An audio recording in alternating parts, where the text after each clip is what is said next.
خب بچه امروز بریم پیش ارسلان. سلام ارسلان. سلام. خوبی؟ چه خبر؟ سلامتی. چیکار داشتی میکردی؟ با هیچ داشتم وسیله‌های خونم آماده میکردم. چند دقیقه دیگه میخوام سقفشو بسازم. باش من میخواستم بدونم این خونه رو ساختی، میخواستم چند تا قیمت ازت بپرسن، یه خونه خفن میخوام بخرم. باشه حالا باش. برو دیگه، کار دارم، خیلی کار دارم. باش خدافظ.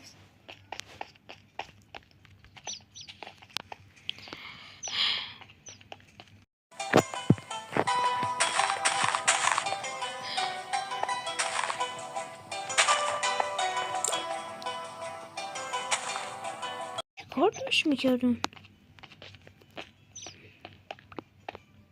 ارسلان سلام داشت.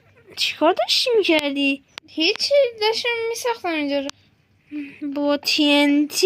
آره چیکار داشتی میکردی؟ داشتم خونه هم میساختم. بیا اینجا. میخواستی منو بکشی؟ آره